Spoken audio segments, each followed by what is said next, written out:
Praise the Lord. मेरा नाम John Stevenson. आप लोगों के लिए सुसमाचार लेकर आता हूँ। आज का सुसमाचार थोड़ा भिन्न है। आज का सुसमाचार हम देखेंगे किस तरह से बाइबल के अनुसार एक गधा जिसको परमेश्वर ने चुना और वो स्वर्ग राज्य का वारिस हुआ। थोड़ा अनोखा है, थोड़ा अजीब है, पर आज जब इस वचन को हम सीखेंगे तब हमें समझ में आएगा ये गधा कौन है। निर्गमन और उसका 13 का 12। यहाँ पे क्या लिखा है? तब तुम में से जितने अपनी माँ के जेठे हों उनको और तुम्हारे पशुओं में जो ऐसे हों उनको भी यहोवा के लिए अर्पण करना। सब नर बच्चे तो यहोवा के हैं, और गधी के हर एक पहलोठे के बदले मेमना देकर उसको छुड़ा लेना। और यदि तुम उसे छुड़ाना ना चाहो तो उसका गला तोड़ देना, पर अपने सब पहलोठे पुत्रों को बदला देकर छुड़ा लेना। पहलोठे, ये चीज हमने देखी पुराने नियम के अंदर, व्यवस्था के अंदर मूसा को सिखाया गया और मूसा को आज्ञा दी गई थी व्यवस्था किस तरह से लोगों को सिखानी है, समझानी है। वहां पर सबसे पहले ये बताया गया कि जो तुम्हारे पहलोठे हैं उनको छुड़ाना तुम्हारी जिम्मेदारी है। उसके अंदर ना केवल मनुष्य बल्कि जानवरों के पहलोठों को भी छुड़ाना था। इस गधे के बच्चे के विषय में क्या बोला परमेश्वर का वचन? इस गधे के बच्चे को यदि तुम छुड़ाना चाहते हो तो क्या करना है? तुम्हें इसको मेमने के लहू के द्वारा छुड़ाना होगा। यहां पे लिखा है मेमना देकर उसको छुड़ा लेना, मतलब उस मेमने का बलिदान देना होगा तुझे, तब जाकर वो गधे को तू बचा सकता है। यदि तू उसको बचाना नहीं चाहे तो उस गधे की मृत्यु तय है, उसको मार देना। आज प्रभु हमें इन वचनों के द्वारा क्या सिखा रहा है? ये व्यवस्था जो इस्राएलियों को दी गई थी, आज ये व्यवस्था मसीहियों के ऊपर कैसे लागू होती है। किस तरह से आज हम इस गधे को परमेश्वर के लिए अर्पण करें, हम किस तरह से उस गधे को बचा लें। प्रभु गधे के रूप में क्या कहना चाहता है, आज बाइबल के इन वचनों के द्वारा हम सीखेंगे। यदि हम पहला यूहन्ना और उसका 1 का 29 पढ़ें, यहां पर बहुत ही अच्छी तरह से यूहन्ना बपतिस्मा देने वाला हमें सिखा रहा है। क्या लिखा है यहां पर? दूसरे दिन उसने यीशु को अपनी ओर आते देखा, और देखो यह परमेश्वर का मेमना है जो जगत का पाप उठा ले जाता है। आमीन। परमेश्वर में सिखाना चाह रहा है, इस जो बात को लिखा है गधे के बच्चे को मेमने के द्वारा छुड़ा लेना, और इस आयत के अंदर क्या संबंध है। गधा जिसके विषय में यदि बाइबल हम पढ़ें तो उसके अंदर लिखा है यह अपवित्र जानवर है। अपवित्र जानवर का बलिदान नहीं किया जाता था, वो वेदी पे नहीं आता था। परमेश्वर ने अपवित्र जानवर के लिए पवित्र जानवर मेमने को ठहराया। बोला इस मेमने के लहू के द्वारा उस गधे के बच्चे को तू बचा सकता है। परमेश्वर में सिखाना चाह रहा है कि अपवित्र को यदि बचाना है तो पवित्र का बलिदान होना पड़ेगा।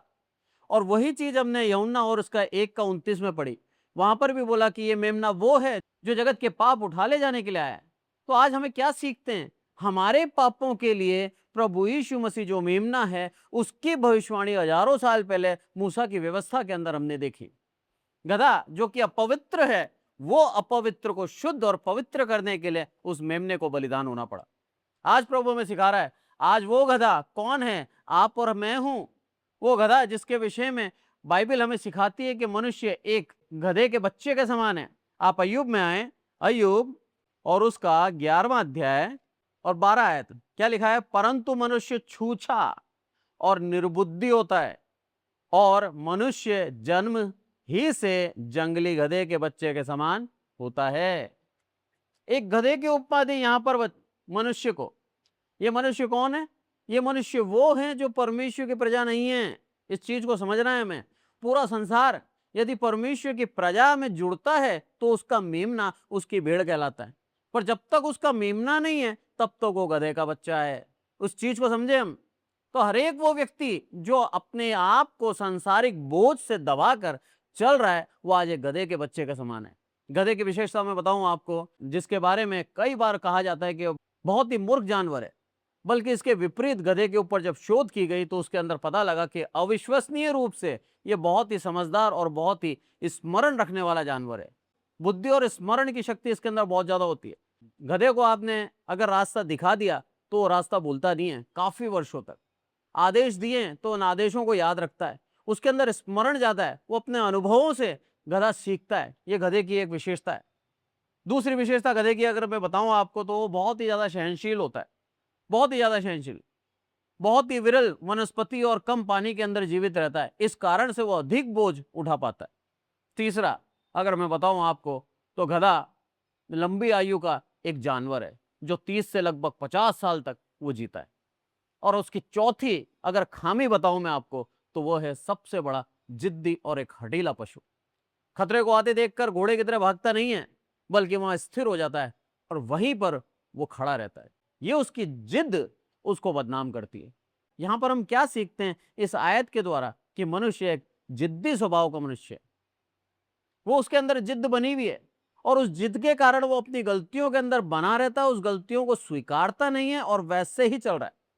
और यही चीज यहां पर नापाती सोपर कह रहा है अय्यूब को कि मनुष्य कैसा है, छूचा है और निर्बुद्धि होता है, उसके अंदर बुद्धि नहीं होती। वो जन्म से ही एक गधे के बच्चे के समान होता है, जिद्दी होता है, वो अपने हट के अंदर बना रहता है और हटता नहीं है, वो उसी के अंदर चलता रहता है।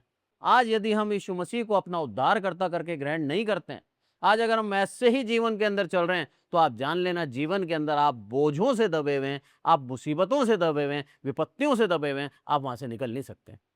पर जब प्रभु यीशु मसीह आपको चुनता है अपने काम के लिए, तब आपकी महिमा और प्रशंसा होती है। लूका के अंदर साफ लिखा है कि किस तरह से परमेश्वर के पुत्र यीशु मसीह ने गधी के बच्चे को इस्तेमाल करा विजय प्रवेश करने के लिए। वो किसी काम का नहीं था, पर जैसे ही प्रभु यीशु मसीह की निगाह उसके ऊपर पड़ी, वो एक बहुत ही बड़ा भूमिका उसने निभाया। प्रभु यीशु मसीह को विजय प्रवेश करने के लिए उस गधे की आवश्यकता हुई। कितनी बड़ी बात है। ये एक चिन्ह था कि मैं एक सेवक के रूप में आया हूं, मैं एक शांति का मैसेज लेके आया हूं, मैं युद्ध करने नहीं आया हूं। ये पहले आगमन के विषय में बताया यीशु मसीह ने। अब दूसरी बार आएगा तो घोड़े पर आएगा, ये बताने आएगा कि मैं ऐलान करने आया हूं, मैं जंग करने आया हूं, मैं न्याय करने आया हूं, मैं राजाओं का राजा हूं। ये प्रभु यीशु मसीह दूसरी बार आएगा तो बताएगा हमें। तो गधी का बच्चा एक लादू जिसको कहा गया है, वो किसको दर्शाता है? एक शांति के प्रतीक को दर्शाता है। यहूदी परंपरा यदि हम पढ़े तो प्रभु हमें क्या सिखा रहा है?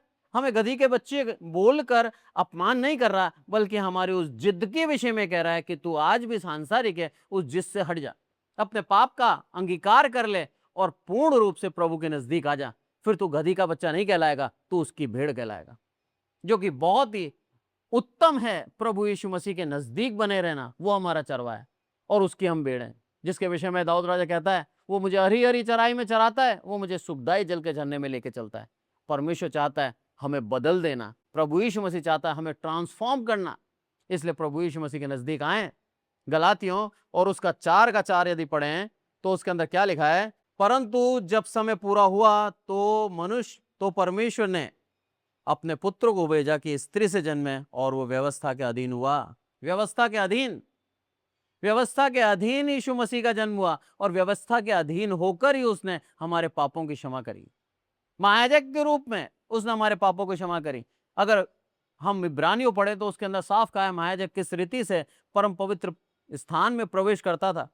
हमेशा उसके हाथ में जब वो प्रवेश करता था परम पवित्र स्थान के अंदर, तो उसके हाथ में लहू का कटोरा होता था और उस लहू के द्वारा प्रभु सबके पापों को क्षमा करता था। आज भी प्रभु हम जो गधे के बच्चे हैं, इनके पापों को क्षमा करने के लिए अपने लहू का इस्तेमाल करता है।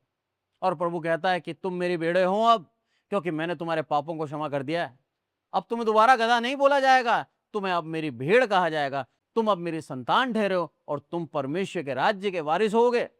प्रभु ने हमें अब दासत्व के जीवन से स्वतंत्र जीवन दे दिया है। जो हम दासत्व के जुए में जुत रहे थे, हम जगह जगह जा रहे थे अपने बोझ को उठा के, यीशु मसीह ने उस बोझ को हमारे ऊपर से हटा दिया और स्वतंत्र कर दिया हमें। अब हम प्रभु की भेड़े हैं। अब प्रभु के राज्य के लिए प्रभु ने हमें चुना है और प्रभु की दया और करुणा से देखिए आज हम उसके संतान ठहरते हैं, क्योंकि वचन कहता है दास सदा घर में नहीं रहता, संतान उसकी सदा घर में रहती है। आज आपको और मुझे प्रभु ने संतान कहा है। हम थे क्या? पर उस चीज के ऊपर हम विचार करें, हम थे क्या? प्रभु का उस बहुमूल्य लहू के द्वारा हमें वहां से छुड़ाया गया है। अगर उसका लहू हमारे लिए नहीं बहा जाता तो हम आज भी उस गधे के बच्चे के समान दुनिया का बोझ उठा के चल रहे होते। परमेश्वर आज के वचन से हमें यही सिखाता है कि उसका लहू बहुमूल्य है इब्रानियों और 9:22 में क्या लिखा है? सच तो यह है कि व्यवस्था के अनुसार प्राय सब वस्तुएं लहू के द्वारा शुद्ध की जाती हैं। आमीन। और बिना लहू बहाए पापों की क्षमा नहीं है। इस कारण से यीशु मसीह ने अपना लहू बहाकर इस गधे के बच्चे को बचा लिया। प्रभु का धन्यवाद दें। हम क्या थे? कुछ नहीं थे। जिद्दी थे, होड़ करते थे, हम अपने जगह से हिलना नहीं चाहते थे, हम पूर्ण रूप से अपने बोझ से दबे हुए थे। पर प्रभु की दया और करुणा देखिए, प्रभु ने हमारे बोझ को हटाया और उसके अनुग्रह से आज हम वो गधी का बच्चा नहीं है, आज परमेश्वर के संतान हैं हम, ताकि परमेश्वर के राज्य में हम निवास करें। आज के वचन के द्वारा प्रभु हमें आशीषित करें और परमेश्वर की दया और करुणा से ये गधी का बच्चा स्वर्ग राज्य में जाएगा, क्योंकि आज प्रभु ने उस गधी के बच्चे को अपनी संतान बना लिया है। उस गधी के बच्चे को अपने संतान होने का हक दिया है। अब वो गधी का बच्चा नहीं रहा, अब उसकी भेड़ हो गई है, उसकी संतान हो गई है, उसका पुत्र हो गया है और अपने पुत्र को वो अपने साथ अपने स्वर्ग राज्य में लेके जाता है। परमेश्वर इन वचनों के द्वारा हमें आशीषित करें। आइए प्रार्थना करें। हे हमारे प्रभु, हम सबको संभाल के रखते हैं, इसलिए आपका बहुत बहुत धन्यवाद मेरे प्रभु। साई आदर महिमा आपको देते हैं मेरे प्रभु। हम घटें, आप बढ़ें। आज के वचन के द्वारा आपने हमें सिखाया कि हम क्या थे और आपने हमें कहाँ से उठाकर अपने राज्य का वारिस बनाया मेरे प्रभु। हम सांसारिक थे, पूर्ण रूप से बोझ से दबे हुए थे, हमें कुछ नहीं सोचता था, सिर्फ अपने बोझ को लेकर घूमते रहते थे। पर आपकी अनोखी कृपा हम पर हुई, आपने बहुमूल्य लहू के द्वारा आपने हमें छुड़ा लिया मेरे प्रभु। और आज हम स्वतंत्र हैं, आज़ाद हैं। आज हम आपके राज्य के वारिस हैं मेरे प्रभु। आपकी दया से आपकी भेड़ों में गिने जाते हैं। आपका बहुत बहुत धन्यवाद। प्रार्थना और विनती करते हैं मेरे प्रभु, जगत के अंदर यदि आज भी गधी के बच्चे घूम रहे हैं मेरे प्रभु, जिन्होंने सत्य को नहीं जाना है, नहीं पहचाना है, आपकी दया करुणा चाहते हैं मेरे प्रभु, वो भी अपने सत्य को जाने, पहचाने और वो भी मेरे प्रभु आपके नज़दीकी में आकर अपने पापों को क्षमा मांगकर अपने उस बोझ को दूर कर स्वतंत्र हो जाए मेरे प्रभु और आपके अनुग्रह में आए मेरे प्रभु। विशेष करके प्रार्थना करते हैं इसराइल के लिए मेरे प्रभु। इसराइल का आप उद्धार करें, इसराइल के लोगों को मेरे प्रभु आपके नाम की सच्चाई प्रकट करें मेरे प्रभु। और जल्द से जल्द मेरे प्रभु इसराइल के अंदर एक रिवाइवल, एक जागृति आए मेरे प्रभु। लोग बाग विश्वास करें यीशु मसीह उद्धार करता है। आदर मान आपको देते हैं मेरे प्रभु। आपने हमारी विनती सुनी, इसलिए आपका बहुत बहुत धन्यवाद देते हैं मेरे प्रभु। प्रभु यीशु मसीह के नाम से मांगते हैं, आमीन। और अब हमारे प्रभु यीशु मसीह का अनुग्रह, पिता परमेश्वर का प्रेम, पवित्र आत्मा की सहभागिता हम में से प्रत्येक के जीवन के अंत तक होती रहे, आमीन। Praise the Lord. Thank you so much.